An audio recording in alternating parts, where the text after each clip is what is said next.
एकाधिकार से संबंधित पिछले वीडियो में हमने जाना कि एकाधिकार की स्थिति में कीमत व उत्पादन का निर्धारण किस प्रकार से किया जाता है। उसमें हमने दो अप्रोच का अध्ययन किया था। पहली अप्रोच हमने देखी थी TRO TC अप्रोच। जिस स्थान पर TRO TC के मध्य दूरी अधिकतम होती है वहाँ एकाधिकारी का लाभ अधिकतम होता है। दूसरी हमने सीमांत आगम व सीमांत लागत विधि भी देखी थी, जिसमें जिस स्थान पर MR और MC वक्र एक दूसरे को काटते हैं वहाँ उत्पादन का निर्धारण होता है और एकाधिकारी को कितना लाभ होगा उसका निर्धारण होता है। उसी क्रम में आज के इस वीडियो में हम देखेंगे कि अल्पकाल में एकाधिकारी की स्थिति में किस प्रकार से एकाधिकार का साम्य होता है। अल्पकाल में जैसा कि बताया, अल्पकाल एक छोटी अवधि होती है।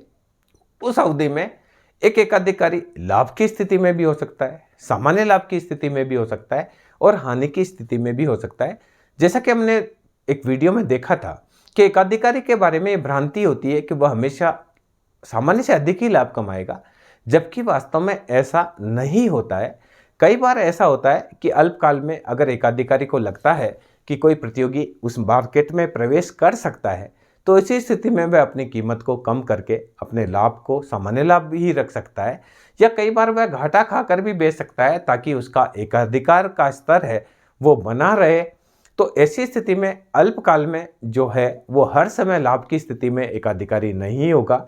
किसी समय वो सामान्य लाभ की स्थिति में भी हो सकता है, लाभ की स्थिति में भी हो सकता है और हानि की स्थिति में भी हो सकता है। पर अगर बात दीर्घकाल की जाए तो दीर्घकाल में ऐसा संभावित कोई प्रतियोगी होगा, उसे वह मार्केट से पहले से ही बाहर कर चुका होगा। इस कारण से दीर्घकाल में एक एकाधिकारी सामान्य से अधिक लाभ कमाता ही है। उसके बारे में हम और चर्चा करेंगे। तो यहाँ देखिए, एकाधिकार में फर्स्ट देखेंगे लाभ की स्थिति। हम देखते हैं, देखिए एकाधिकार में आपको एक चीज ध्यान रखनी है। पहली चीज, एकाधिकार क्या है? एकाधिकार में देखिए पूर्ण प्रतियोगिता में जो AR और MR वक्र थे वो इस प्रकार से थे। ये पूर्ण प्रतियोगिता, क्योंकि कीमत समान रहती थी। एकाधिकार में क्या होता है, जैसे जैसे वस्तु ज्यादा बेचनी है तो कीमत को क्या करना पड़ता है, कम करना पड़ता है। इस कारण से जो एकाधिकार का मांग वक्र होता है वो इस प्रकार से होता है। AR ये मांग वक्र और MR, ये आपको ध्यान रखना है। पहले भी मैंने बताया था कि पूर्ण प्रतियोगिता में क्या है, जितनी भी वस्तु बेचे, एक बेचेंगे तो 10 रुपए की, दो बेचेंगे तो 10-10 रुपए की, मतलब कीमत समान रहती है। तो इस वजह से AR और MR सीधा रहता है। पर यहाँ आपको जितना एकाधिकारी जितना ज्यादा बेचना चाहता है उतनी कीमत कम करता है। इस कारण से जो ये मांग वक्र है ये गिरते हुए होते हैं, जैसा कि हमने एकाधिकार की विशेषता में भी इसको डिस्कस किया था। अब देखिए एकाधिकार की स्थिति में लाभ की स्थिति को हम देखेंगे। तो देखिए एकाधिकार में अल्पकाल में ये एवरेज रेवेन्यू है और ये मार्जिनल रेवेन्यू है, ये लगभग बीचों बीच होता है। अब फर्म की ये एवरेज कॉस्ट है और इसके मिनिमम से जाती है मार्जिनल कॉस्ट। अब देखो MR और MC यहां काट रहे हैं। उत्पादन की मात्रा का निर्धारण होगा Q1, इस उत्पादन की कीमत ली जाएगी P2। लागत, ये देखो ये लागत है, ये लागत है P1।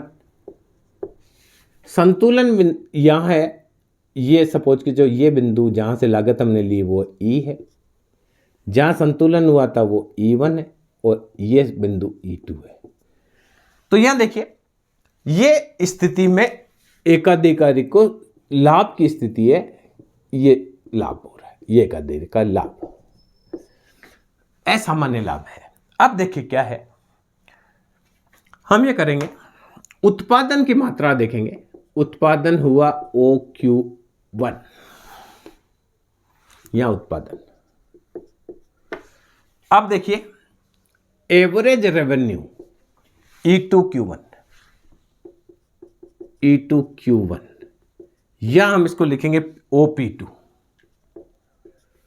Average cost, average cost देखिए यहां EQ, ये यहां तो संतुलन था MR और MC का E1 पर, तो EQ1, या इसको लिख सकते OP1। प्रति इकाई लाभ, एक वस्तु बेचने पर लाभ कितना है, क्योंकि ये प्रति इकाई है तो एक वस्तु पर देखिए इतना तो खर्चा लग रहा है, और इतनी प्राप्ति हो रही है, तो प्रति इकाई लाभ EE2 या P1 P2, क्योंकि यहां इसको देखें P1 P2, तो एकाधिक इकाई का कुल लाभ कितना होगा? कुल लाभ होगा P1 P2 E2 E। तो इस प्रकार से अल्पकाल में यदि कोई प्रतियोगी एकाधिकारी के सामने नहीं है, कोई भी कंपटीशन में उसके नहीं है, तो वह सामान्य से अधिक लाभ कमाएगा। क्लियर? अब दूसरी स्थिति देखते हैं, सामान्य लाभ की स्थिति। ये आपका लाभ की स्थिति का ऐसा आपको चित्र बनाना है। कई बार परीक्षा में पूछ लिया जाता है, एकाधिकारी की स्थिति में एक फर्म का अल्पकालीन संतुलन बताइए, फर्म या उद्योग का, क्योंकि एकाधिकार में फर्म और उद्योग समान होते हैं। सामान्य लाभ की स्थिति, वो लाभ की स्थिति थी असामान्य लाभ की, ये सामान्य लाभ की स्थिति है। तो यहां देखिए, ये एकाधिकारी का एवरेज रेवेन्यू, ये मार्जिनल रेवेन्यू। अब ये देखिए, इसका ये एवरेज कॉस्ट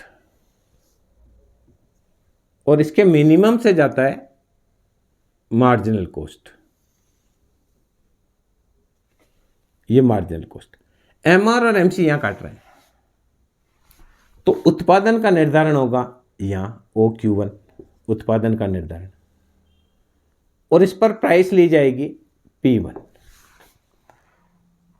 तो यहां देखिए, उत्पादन जो है, उत्पादन डिसाइड हुआ OQ1। MR और MC E बिंदु पर काट रहे हैं, ये E1 बिंदु है। अब इस पर आप देखेंगे एवरेज रेवेन्यू मिल रहा है, एवरेज रेवेन्यू मिल रहा है E1 Q1, या इसको लिख सकते हैं OP1। ये कहिए एवरेज कॉस्ट आ रही है, वो भी E1 Q1 या OP1। जितना रेवेन्यू उतना ही कॉस्ट है, तो एवरेज रेवेन्यू बराबर एवरेज कॉस्ट, अतः सामान्य लाभ। अब देखिए, वस्तु 20 रुपए में ही बनी, 20 रुपए में ही बिकी, तो फिर सामान्य लाभ कहां से आया, इसकी हम चर्चा करते हैं। वस्तु की जो कॉस्ट होती है, उस कॉस्ट में 5 चीजें शामिल होती है। सामान्य रूप से उत्पादन के जो भी साधन को जो प्रतिफल दिया जाता है, वह कॉस्ट में शामिल होता है। तो मजदूर को मजदूरी दी जाती है, वो कॉस्ट में शामिल होती है। पूंजीपति को जो ब्याज दिया जाता है, वो कॉस्ट में शामिल होता है। भवनपति को किराया दिया जाता है, वो भी कॉस्ट में शामिल होता है। जो प्रबंधक है, उसको वेतन दिया जाता है, वो भी कॉस्ट में शामिल होता है। कच्चे माल का भुगतान भी कॉस्ट में शामिल होता है। पैकिंग मटेरियल का भुगतान भी कॉस्ट में शामिल होता है। टैक्स भी शामिल होता है। उसी प्रकार से साहसी को कुछ लाभ की वह मात्रा जो मिलने पर ही एक उत्पादक उत्पादन करेगा, अन्यथा वह उत्पादन नहीं करेगा, वह भी लागत में शामिल होता है। इस कारण से यदि एवरेज कॉस्ट और एवरेज रेवेन्यू बराबर होते हैं, एवरेज कॉस्ट और एवरेज रेवेन्यू देखिए, तो इस स्थिति में सामान्य लाभ की स्थिति कही जाती है। तो एकाधिकार दीर्घकाल में, अल्पकाल में एकाधिकारी सामान्य लाभ पर भी काम कर सकता है, जहां उसको बहुत ही कम प्रॉफिट मिल रहा है, उसमें बने रहने का जितना प्रॉफिट मिल रहा है। तीसरी स्थिति की बात करते हैं, एकाधिकारी अल्पकाल में अगर उसको लगता है कि कोई प्रतियोगी मेरे मार्केट में प्रवेश कर सकता है, तो वह अल्पकाल में घाटा भी खाकर बेच सकता है। तो इस स्थिति को बोलते हैं हानि की स्थिति। हानि की स्थिति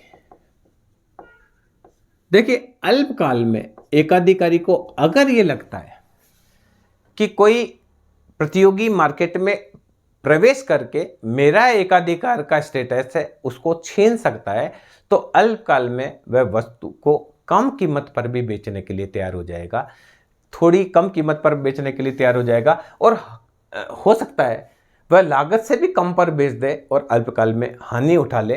तो ये देखिए, हम इसकी बात करते हैं, ये एकाधिकार की स्थिति है, ये एवरेज रेवेन्यू और डिमांड कर्व है, ये मार्जिनल रेवेन्यू है, ये एवरेज कॉस्ट है, और ये मार्जिनल कॉस्ट है।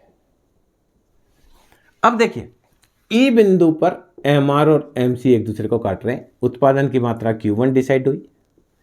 इस उत्पादन पर फर्म को बेचने से P1 की राशि मिल रही है। ये यहां E1 बिंदु और उसकी कॉस्ट आ रही है P2 E2 और ये हानि उठानी पड़ रही। तो यहां देखिए क्या है, उत्पादन की मात्रा, उत्पादन है OQ1, average revenue, average revenue आ रहा है E1Q1, E1Q1 या इसको E1Q1 या इसको लिख सकते हैं OP1। एवरेज कॉस्ट बराबर E2Q1 या OP2। प्रति इकाई हानि इसको लिख सकते हैं E1 E2 या इसको लिख सकते हैं P1 P2। प्रति इकाई देखिए बनाने में इतना खर्चा लग रहा है, बिक कितने में रहा है तो एक इकाई पर E1 E2 का घाटा या P1 P2 का घाटा, और कुल हानि हम लिखेंगे, इसकी कुल हानि वो होगी P1 P2 E1 E2।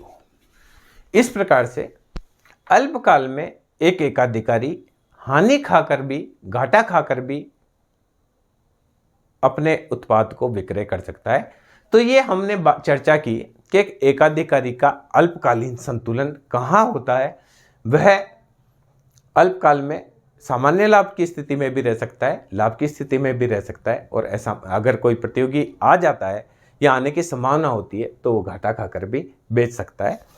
इस पर दीर्घकाल की बात करें, दीर्घकाल का केवल एक चित्र बनाएंगे, उसके बाद हम अलग वीडियो में बात करेंगे जो पीजी लेवल की होगी। केवल यूजी लेवल की एक चित्र हम इसमें डिस्कस करेंगे। दीर्घकाल में जो फर्म और उद्योग का संतुलन होता है, देखिए दीर्घकाल में एकाधिकारी, एकाधिकार की स्थिति में फर्म व उद्योग का संतुलन। देखिए अल्पकाल की स्थिति में एकाधिकारी को लग सकता है कि कोई प्रतियोगी मार्केट में आ सकता है और मेरे से कंपटीशन कर सकता है, तो वह सामान्य लाभ भी कर सकता है, हानि भी खा सकता है। पर दीर्घकाल में ऐसी कोई संभावना उसके सामने नहीं होती है, वह संभावित प्रतियोगी को बाहर कर चुका होता है। तो दीर्घकाल में एक एकाधिकारी सामान्य से अधिक लाभ ही कमाता है। तो दीर्घकाल का एक संतुलन हम बता लेते हैं कि कई बार परीक्षा में यूजी लेवल पर पूछ लिया जाता है, इसलिए बता देते हैं। एवरेज रेवेन्यू बराबर डिमांड कर्व, ये मार्जिनल रेवेन्यू। अब ये देखिए शॉर्ट एवरेज कॉस्ट, ये इससे टच करके जा रहा है।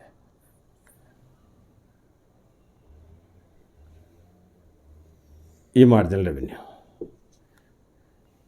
ये long average revenue, short marginal cost, long marginal cost. इस बिंदु पर उत्पादन की मात्रा का निर्धारण हुआ Q1। ये सारा संतुलन जो है E1 पर है, ये E2, ये P2, ये P1। तो देखिए दीर्घकाल में ये असामान्य लाभ मिलेगा। कैसे? दीर्घकाल में उत्पादन OQ1, एवरेज रेवेन्यू बराबर आएगा Q1 E2 या OP2। एवरेज रेवेन्यू इतना मिल रहा है। एवरेज कॉस्ट आ रही Q1 E1 या OP1। प्रति इकाई लाभ आएगा E1 E2 या P1 P2। देखिए यहां क्या है, OQ1 उत्पादन होता है, MRMC यहां काट रहे हैं, E1 बिंदु पर संतुलन में होता है। अब यहां देखिए इस जगह पे कॉस्ट इतनी आ रही है, रेवेन्यू इतना आ रहा है, तो प्रति इकाई E1 E2 का फायदा है, और कुल फायदा जो होगा, कुल लाभ क्या हो जाएगा, कुल लाभ हो जाएगा P1 P2 E1 E2। इस प्रकार से दीर्घकाल की स्थिति अगर है तो दीर्घकाल में एकाधिकारी को हमेशा सामान्य से अधिक लाभ भी मिलेगा। यूजी लेवल पर इससे ज़्यादा एकाधिकार के बारे में, संतुलन के बारे में नहीं पूछा जाता है, इसलिए मैंने दीर्घकालीन संतुलन यही बता दिया है। दीर्घकालीन संतुलन का अलग से हम और बात करेंगे, जिसमें अनुकूलतम उत्पादन स्तर से कम उत्पादन पर भी एक एकाधिकारी उत्पादन कर सकता है। अनुकूलतम उत्पादन स्तर से अधिक उत्पादन पर भी वो उत्पादन कर सकता है। उसकी चर्चा हम अगले वीडियो में करेंगे, जो कि स्पेशली पीजी और नेट वाले विद्यार्थियों के लिए होगा। तो यहाँ यूजी लेवल पर जहाँ आपका बीकॉम और बीए में जो पूछा जाता है, वहाँ एकाधिकारी का संतुलन अधिकतम यही पूछा जा सकता है। धन्यवाद।